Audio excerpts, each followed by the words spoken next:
मैंने जितने भक्तों के चरित्र लिखे हैं, उन भक्तों की अगर मैं राजा कह दूं, मैं अगर उन भक्तों की अधिष्ठात्री कह दूं, तो कोई कमी नहीं। रत्नावती जी कौन है? रत्नावती महाराज पृथ्वीराज जी की कुल वधू, आमेर के राजा पृथ्वीराज, उनकी बहू हैं, उनकी कुल वधू हैं। पृथ्वीराज जी भी पहले बहुत वामपंथी थे, बाद में ये भी वैष्णव हो गए। तो महाराज पृथ्वीराज जो थे ये पहले नास्तिक थे, और नास्तिक नहीं थे, एक गुरुजी थे इनके, लेकिन वो गुरुजी तांत्रिक थे। तंत्र विद्या पर इनकी ज्यादा रुचि थी, और इनके गुरुजी का नाम था तारानाथ। बहुत ध्यान से सुनना। परंतु इनकी जो पत्नी थी वो वैष्णव थी। प्राचीन काल में राजाओं को एक ही चीज दिखती थी, कैसे भी हमारा जो राज शासन है वो बना रहे, उस पर कोई आक्रमण ना करे, और इस राज शासन की रक्षा के लिए जो दायित्व उठाएगा वो हमारे गुरुजी। सब लोग इधर देखो, बहुत सावधानी से सुनो। मतलब गुरु भी स्वार्थ से ही बनाते थे। तो पृथ्वीराज राजा ने तारानाथ जी को अपना गुरु बनाया, लेकिन उनकी पत्नी वो वैष्णव थी। उनके गुरुजी थे कृष्णदास पेहारी जी। ठीक है, पति पत्नी के गुरु अलग होना, ये इसमें कोई दोष नहीं है। अगर पत्नी हरिदासी है और पतिदेव रामानंदी हैं, या पतिदेव गौड़िया वैष्णव हैं और पत्नी जो है वो हरिवंशी है, कोई दिक्कत नहीं है। दोनों वैष्णव हैं तो अच्छा है। लेकिन दिक्कत हो जाती है जब एक वैष्णव है और दूसरा जो है वो वैष्णव नहीं है, दूसरा या तो नास्तिक है या किसी और पथ का है, तो बहुत दिक्कत होता है निर्वहन करना। इसलिए हम निवेदन करते हैं कि भाई अभी जितने युवा हैं, अगर तुम वैष्णव हो तो भाई घर वालों से ये कह दो, पैसा वाला हो, सुंदर हो, धनवान हो, पढ़ा लिखा हो, ये सब बाद की बात, वैष्णव हो। वैष्णव साथ रहे तो ज्यादा अच्छा है। तो पत्नी तो थी वैष्णव, लेकिन श्री पृथ्वीराज जी महाराज जो थे वो तांत्रिक गुरु जी के चेला थे। कभी बलि चढ़वाते थे उनसे, कभी आधी रात बुलवा करके भिन्न भिन्न प्रकार के हवन करवाते थे, कभी कुछ करवाते कभी कुछ करवाते। और पृथ्वीराज का तांत्रिक विद्या से राज शासन बचा भी हुआ था, उसको और विश्वास हो गया अपने गुरुजी में। अपने गुरुजी से रोज कहते थे, गुरुजी आप मेरे घर कभी प्रसाद पाने आओ। तो तारानाथ कहते, तुम्हारी पत्नी जो है ना वो वैष्णव है, और वैष्णवों का हाथ का खाने से हमारी जो विद्या है वो नष्ट हो जाती है, इसलिए तुम्हारे घर का भोजन मैं नहीं करूंगा। पहले अपनी पत्नी से कहो मुझसे दीक्षा लेवे, मेरी चेली बने, तब मैं आऊंगा घर पे। अब तो घर में पहले कोई विवाद नहीं था, लेकिन अब विवाद होने लगा। क्यों? पृथ्वीराज जी आते और अपनी पत्नी से रोज लड़ते, तुम्हारी वजह से गुरु जी घर नहीं आ रहे हैं, तुम वैष्णव हो, तुम ठाकुर जी की सेवा करती हो, तुम्हारे गुरुजी कृष्णदास पेहारी जी इसलिए गुरुजी नहीं आते, तुम्हारी वजह से हमारा घर जो है गुरुजी के चरणों से नहीं अंकित हो पाया। अब पत्नी कहे मुझे आपके गुरुजी से कोई दिक्कत नहीं, आप किन्हीं को भी भजो, लेकिन अब मैं एक बार दीक्षा ग्रहण कर चुकी, मैं वैष्णव परंपरा में आ चुकी, मैं कैसे त्याग दूं? गुरुजी तो घर आते ही नहीं थे। एक समय ऐसा आया कि पृथ्वीराज ने भी घर पर प्रसाद पाना बंद कर दिया, आश्रम जाते गुरुजी के पास ही भोजन करते। अब इससे परेशान हो गई उनकी पत्नी, अब क्या करें? तब एक दिन कृष्णदास पेहारी जी के दर्शन करने के लिए पत्नी गई और उन्होंने जाके चरणों में निवेदन किया, गुरुजी मुझे कोई दिक्कत नहीं कि मेरे पति के गुरुदेव अलग, पर उनकी वजह से घर में ये सब होता है, वो मुझे जबरदस्ती कहते हैं इनसे दीक्षा लो, आप कुछ कृपा करो। कृष्णदास पेहारी जी ने केवल इतना पूछा, तुम्हारे पति के गुरुदेव वैष्णव हैं कि नहीं, ये बताओ। बोले नहीं वैष्णव तो नहीं, वो तो तंत्र विद्या करते हैं, नींबू टांग दो, मिर्ची यूं कर दो, यहां पे ये कर आओ, वहां पे पीछे दिया जलाओ, पीछे मुड़ के मत देखना, ऐसे ऐसे क्रिया करवाते हैं, ये वैष्णव का काम नहीं। और एक बात और बोले आपको, बुरा तो नहीं मानेंगे, आजकल हम सब लोगों का रुझान भी ऐसी जगह बहुत ज्यादा हो गया। कई लोग आते महाराज जी हम बहुत दुखी हैं, हमारे जीवन में बहुत कष्ट है, तो हम उनसे अगर सीधे कहते नाम जप किया करो, ये महाराज जी कुछ नहीं जानते, यूं कह रहे नाम जप करो, लेकिन उनको एक बात कह दो, सुनो, आगामी सोमवार से रात के 12 बजे स्नान करना। अच्छा, फिर कोरे वस्त्र पहनना जो पहले नहीं पहने हों, ठीक है, और बाल गीले ही रहने देना, सुखाना मत। कोई है नहीं, ऐसे ही है, बाल गीले रहना। अच्छा ठीक है, गीले रहेंगे। शैम्पू लगाएं कि नहीं? लगा लेना। और फिर एक शुद्ध आसन लेना, उस पर बैठ जाना। अच्छा, सीधे बोल दिया आसन पे बैठ के नाम जब, तो भी नहीं, आगे 2 पात्र रखना। एक पात्र में पूड़ी रखना, दूसरी पात्र में रोटी रखना, एक पात्र में अचार रखना, दूसरे पात्र, ऐसे 2-4 आइटम बता दो। और फिर बैठ करके हरे कृष्ण कृष्ण कृष्ण हरे हरे, हरे राम राम राम, इसकी 108 माला करना। सांचे गुरु जी हैं, बिल्कुल बिल्कुल सही बता। गीले बाल, नए वस्त्र, रात के 12 बजे, बस इसलिए नाम जप हो जाएगा। महाराज जी, पूड़ियों का क्या करना है? सुबह उठ करके गैया को खवा देना, तुम्हारे सारे संकट मिट जाएंगे। बस महाराज, दीक्षा कब दे रहे हैं गुरु जी आप तो ज्यादा जानकार हैं। मतलब हमको सीधे सीधे कह दिया जाए कि नाम जप से कल्याण होगा, तो हम लोगों में विश्वास नहीं उठता। और वही बात यदि 4 जगह घुमा करके कुछ ऊट पटांग बातें बोल के कह दी जाए तो हम मान लेते हैं। तो कृष्णदास पेहारी जी बोले, तुम्हारे पतिदेव के गुरुजी वैष्णव नहीं है? बोले वैष्णव तो नहीं है, वो तो ये सब क्रियाकलाप करवाते हैं। बोले रुको, हम देखते हैं उनको जाके। और यहां पेहारी जी अपना कमंडल लेकर के और पहुंच गए। आमेर से थोड़ी दूरी पर ही तारानाथ की आश्रम था।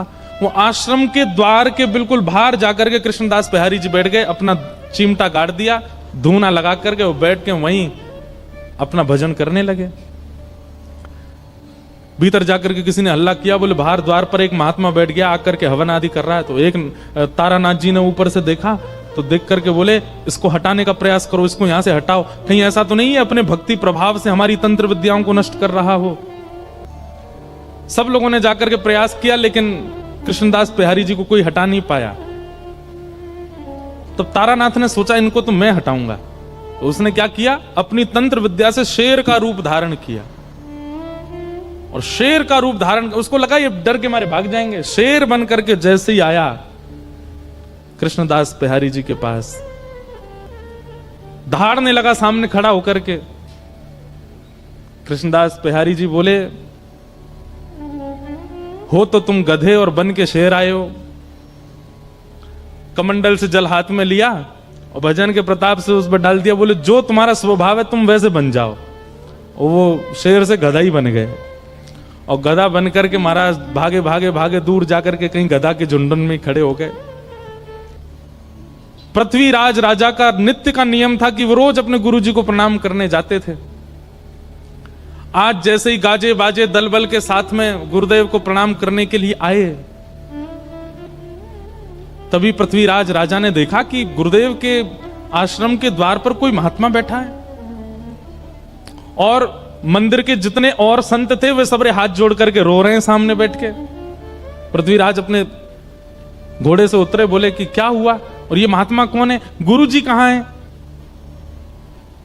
बोले हमारे गुरुजी शेर बन के आए थे इनको डराने के लिए, पर इन्होंने कुछ कर दिया, गुरुजी मिल नहीं रहे, पता नहीं कहां चले गए।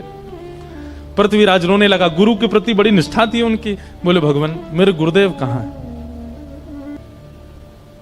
आज पेहारी जी के सामने जाकर के बोले, महाराज मेरे गुरुजी कहां हैं? मैं आपसे कुछ नहीं चाहता, अपने पूरे आमेर के किले को आपके चरणों में न्योछावर कर दूंगा, बस मेरे गुरुदेव का पता बता दीजिए वो कहां हैं।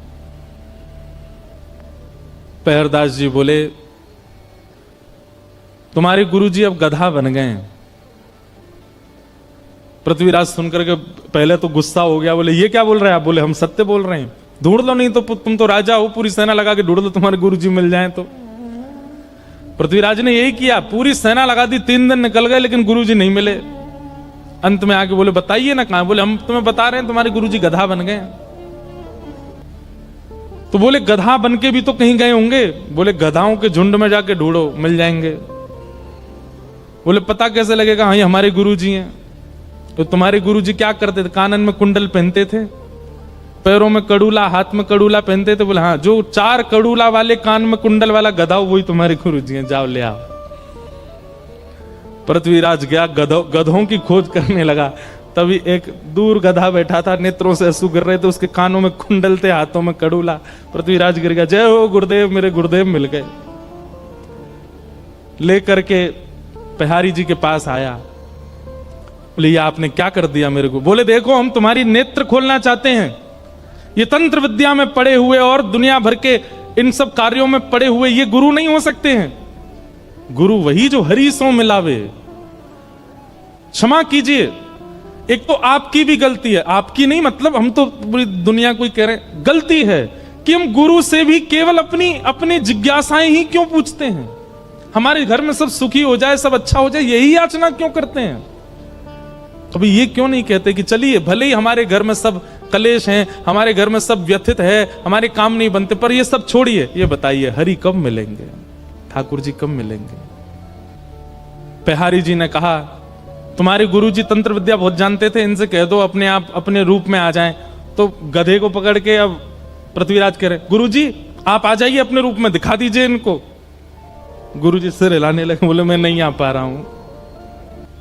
तो बिहारी जी के चरणों में कहा कि मेरे गुरुदेव को पुनः आप मानव बना दीजिए। मैं वचन देता हूं, मैं आपका शिष्य हो जाऊंगा, मैं वैष्णव हो जाऊंगा, पूर्ण वैष्णव हो जाऊंगा। तब बिहारी जी ने कमंडल से जल लेकर के छिड़का और तारानाथ अपने पूर्व रूप में व्यवस्थित हो गए। पृथ्वीराज जी तो क्या दीक्षा लेंगे, तारानाथ ने पहले दीक्षा ली कृष्णदास बिहारी जी से, और अपने जीवन के सारे जो उनके तंत्र आदि थे सब छोड़ दिए और जीवन भर फिर वैष्णव भाव से हरे कृष्ण कृष्ण नाम महामंत्र में ही रहे।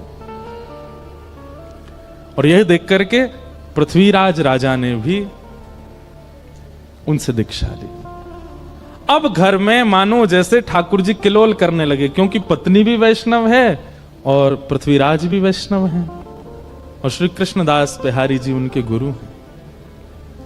एक बार का प्रसंग है कि श्रीनाथ जी की सेवा चल रही थी और एक बिल्ली आ गई भीतर गर्भगृह में। तो ठाकुर जी खड़े खड़े, जैसे ही बिल्ली आई, गुसाई जी श्रृंगार कर रहे थे तो ठाकुर जी बोले, ओए बिल्ली आ गई, बिलौटा आगो, जाए भगाओ, जाए भगाओ। गुसाई जी ने बिल्ली भगा के बोले, आप त्रिलोकीनाथ हो, आप जगत नियंता हो, पूरा विश्व आपने बनाया, जी बिल्ली हो आपने बनाई हो, यही तो डर रहे हो? भाई मानव डरे तो बात समझ में आती, किसी से बनावे वारो ही डर रहा है।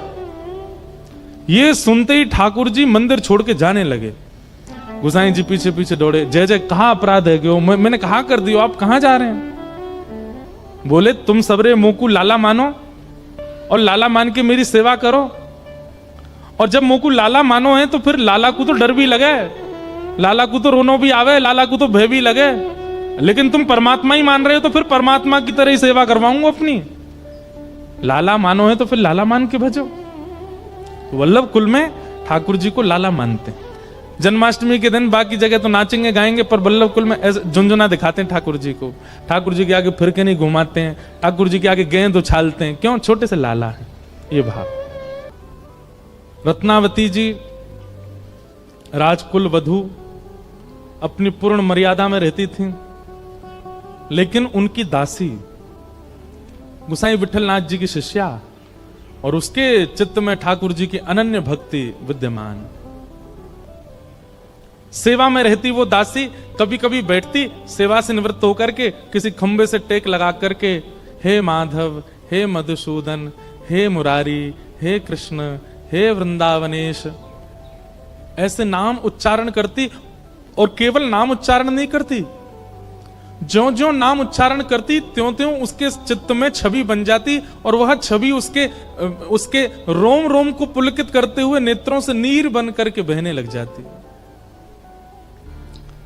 उस दासी की ऐसी स्थिति, और रत्नावती जी उसकी इस स्थिति को देखती थी। कृष्ण, माधव, मुरारी, मधुसूदन नाम आदि उच्चारण करती और बस बैठी बैठी रुदन करती रहती। रत्नावती जी का हृदय इतना कोमल, इतना सीधा, अभी जानती नहीं है कि जिनका नाम बोलती है वो है कौन, लेकिन उस दासी की स्थिति देख करके रत्नावती जी के भी नेत्र सजल हो जाते हैं। वो जाकर के उसको थोड़ा संभालने का प्रयास करती हैं, लेकिन जैसे उस दासी का स्पर्श करती हैं, उसके संस्पर्श में आते ही उनके चित्त में भी पता नहीं क्या भावना उत्पन्न होती है, नेत्रों से आंसू